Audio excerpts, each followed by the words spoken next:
বন্ধুরা, মেদিনীপুরবাসীরা যেমন তেঁতুলের টক বানাতেও জানে, ঠিক তেমনই তেঁতুলের টকটা কিভাবে খেতে হয় সেটাও ভালো জানে।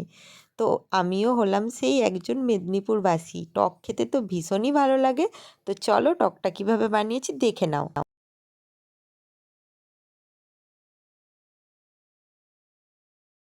আগেই বললাম, টক খেতে যেমন ভালোবাসে তেমন কিভাবে বানাতে হয় সেটা তারা ভালো করে জানে। তো এখানে কড়াইতে তেল নিয়ে নিলাম, আর তাতে দিয়ে দিলাম কুচো চিংড়ি, যেগুলো ঘুসো চিংড়ি যেগুলোকে বলে, সেই ঘুসো চিংড়ি ভেজে নেব। তো এই ঘুসো চিংড়ি দিয়েই আজকে বানাবো, তেঁতুল দিয়ে ঘুসো চিংড়ি দিয়ে। আর তোমরা যে যেমন পারবে সবজি নিতে পারো। আমি আজকে নিয়েছি এখানে ভেন্ডিটা নেওয়া হয় না, কিন্তু তেঁতুল টকে ভেন্ডিটা দিলে বেশি ভালো লাগে। আজকে আমি ভেন্ডিটা দিলাম না, ভেন্ডিটা আমার বাড়িতে ছিল না, সেই জন্য ঘুসো মাছ দিয়ে, রাঙা আলু বা মিষ্টি আলু আর মূলো আর বেগুন দিয়ে আমি তেঁতুলের টক বানিয়েছি। তো আমি ভাবলাম কি তোমাদের সাথেও তেঁতুলের টকটা শেয়ার করে দিই, কিভাবে আমি তেঁতুলের টকটা বানিয়েছি। আর এই তেঁতুলের টক দিয়ে ভাত খেতে এত ভালো লাগে, শুধু এই তেঁতুলের টক দিয়েই ভাত খাওয়া হয়ে যাবে। তো চলো দেখে নাও কিভাবে বানাচ্ছি। এখানে আমি প্রথমে তেঁতুলের টক ঘুসো মাছ দিয়ে বানানোর জন্য ঘুসো মাছগুলোকে ভালো করে ভেজে নেব। আর এদিকে তেঁতুলটাকে একটু জলের মধ্যে ভিজিয়ে রেখে দিয়েছি, যাতে তেঁতুলটা তো অনেক পুরনো, তেঁতুলটা একটু ভিজিয়ে রাখলে তবে এ থেকে ওর রসটা বেরিয়ে আসবে। তো তারপর ওটা আমি দেব।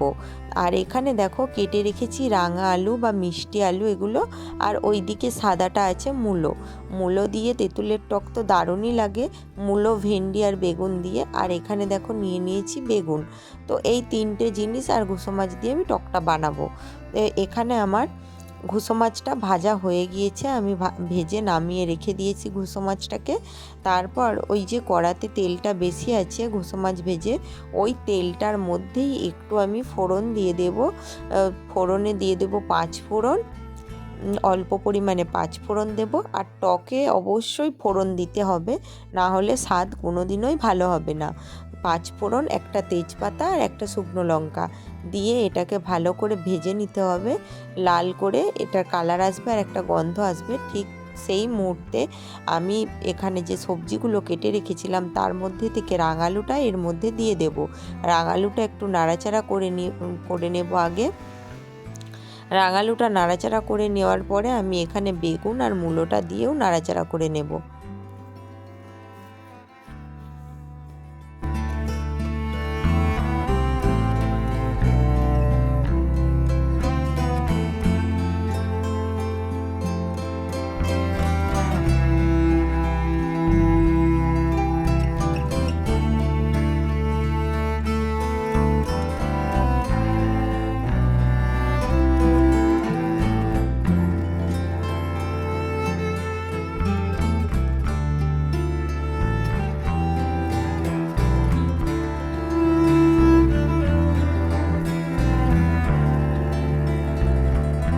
মূলো, বেগুন আর রাঙালু একসাথে ভাজা ভাজা করে নিয়ে এর মধ্যে যে তেঁতুলটা ভিজিয়ে রেখেছিলাম আগের থেকে, সেই তেঁতুলটাকে ভালো করে চটকে ওর মধ্যে থেকে রসটা বের করে নিয়ে ওই তেঁতুলের গাঁটটা আমি এর মধ্যে দিয়ে দিলাম।